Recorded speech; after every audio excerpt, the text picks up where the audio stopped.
Joel Freeman is no stranger to 100 Huntley Street.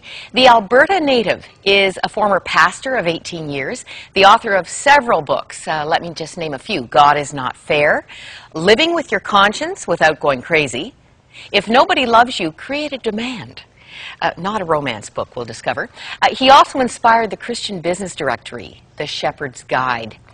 Joel holds a Master of Science degree, a PhD in psychology, and he's the president of the Freeman Institute in Baltimore, Maryland, where he lives with his wife, Shirley. I think you kicked the 4 kids out, Joel, didn't you? They're all... We got the empty nest syndrome going on in our house, almost.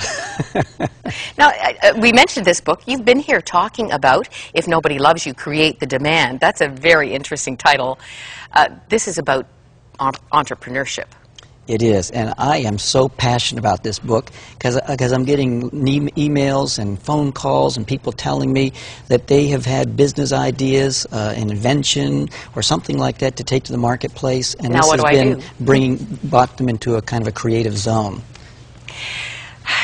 You said passion, but I said to you, who's running the ship at home? Because you have gone down a track in this whole area of black history that it feels to me as if you are pouring yourself out for this, and it's really quite astounding for a little guy from Three Hills, Alberta.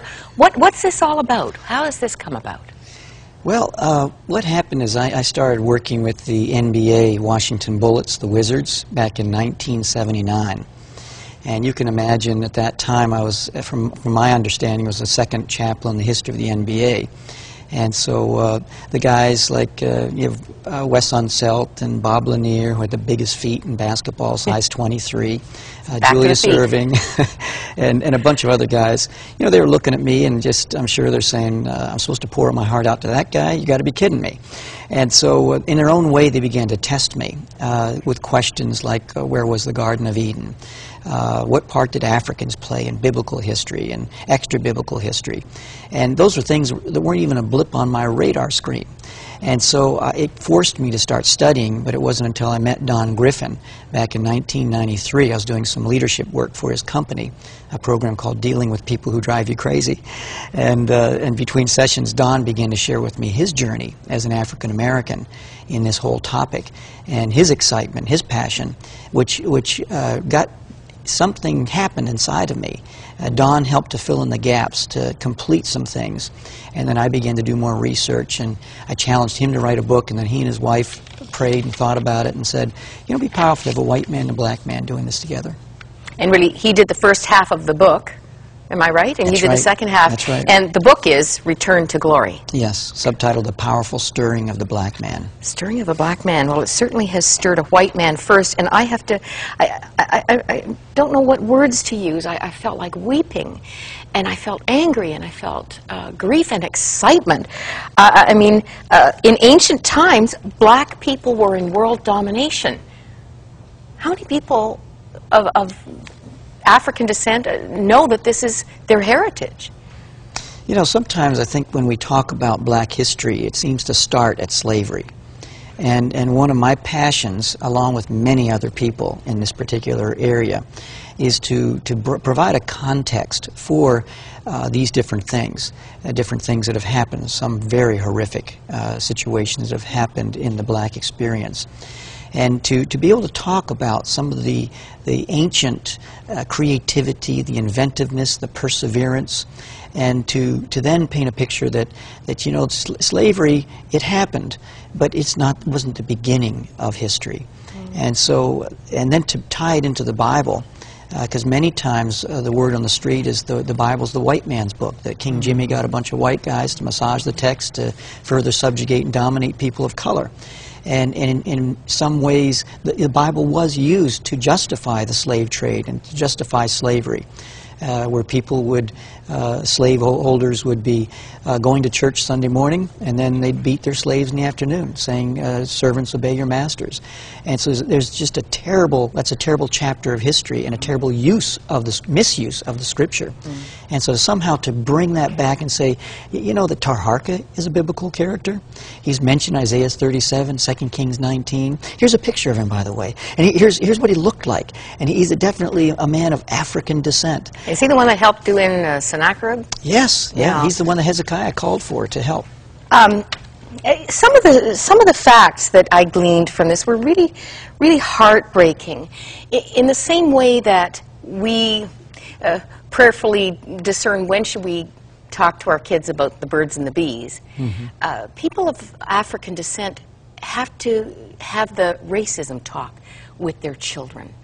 You mentioned that African men work African American men, I'm sure it's not different here, work 2 to 3 times harder, women 8 to 10 times harder, just to be accepted as average. Yes. Yeah, I was with a couple some years back, and we were in their living room looking through the large pane window in the backyard, and their young son, 3 years of age, was running around the backyard and just showing off and having a lot of fun. And suddenly she turned to me and she says, "You know, Joel, about 10 years from now, people will be afraid of him." And you could have knocked me over with a feather. It's the first time, because here, you know, my wife and I, our thought is, top of mind issue is how do we bring up the birds and the bees with our kids? But that is not only the main issue, or there's an additional burden for people of African descent, for couples, for parents. And it's how do I bring up the topic of racism and prejudice and bigotry and narrow-mindedness without reinforcing the glass ceiling or the lead ceiling? And how do I do it in such a way, how do we do it in such a way that we're not coming across, we're bringing our own pain into the picture, and that it becomes a generational transfer of our pain to our children. There's already been such an incredible response to the journey you've been taking, from Bill Cosby to Tony Campolo. What did Tony say? It's going to be hard for some people to face up to the truth. What's the most difficult truth, or the most surprising truth you've unpacked in your journey? I think that the biggest thing, and by the way, I just want to say that I want to be truth-centric about this. I'm thankful for Afrocentrism and Eurocentrism, and there's some wonderful research that's been done on both sides of the coin. But the term that we want to use is truth-centric, because there's wacky stuff on both sides of the coin also. The biggest truth, I think, was the whole idea of welding together the grieving process with racism and prejudice. When I talked with African-American men, they were looking at me like, you know, there's a suspicion scale from somewhat to extremely suspicious. We're banging on this end of the scale, the extremely suspicious end of the scale. And so to have a 65-year-old man look at me and say, "You're doing what, son? You're writing a book?" You know, I mean no disrespect, but I got to go around the corner and laugh a little bit, and then I'll come back and give you your 45 minutes. I asked a question that changed the tone of every single interview, and here it is. Do you remember the moment when you realized that because of the color of your skin that the rules were somehow different for you? Big pause, a sigh, and then with brilliant clarity telling me what happened when he was 5 or 6 years of age. That's the biggest truth I learned from this, and I'm learning from this, is that there's this weight of skin color. And it's very sad just to think that just because of the skin color, that this weight comes with it in terms of schooling, work, friends, how a person, you know, if they scowl too much, you know, come on, smile. What's going on? All kinds of issues that people go through in this area, and that to me, welding the grieving process. When was that moment? And then looking at the denial. You mean they hate me just because of the color of my skin? How does a 5 or 6 year old child wrap his or her arms emotionally, spiritually, mentally around that particular issue? And then to have the anger, the bargaining. Maybe when I get my MBA, maybe when I get my PhD, then things will change. And arriving, I call it destination sickness. When you arrive at that destination realizing that things are worse than I originally thought. I want to mention that you've had black mentors. Yes. And you have wept with these men as you've probed their hearts. And we're about to meet one of the many wonderful African Americans on this video, who is Dr. Ben Carson. Yes. Tell us what he's famous for. Dr. Ben Carson, he was the very first neurosurgeon, or any surgeon, to separate Siamese twins. Now, the scalpel slipping one way or the other, one of the twins is going to die. And he conducted the very first separation. And he has written a book about thinking big, and just what a story. I mean, he was considered a class dummy. Something changed in his mindset in fifth grade, and he went on to begin to study. His mom never finished school. She made him read books, no television until he finished his homework.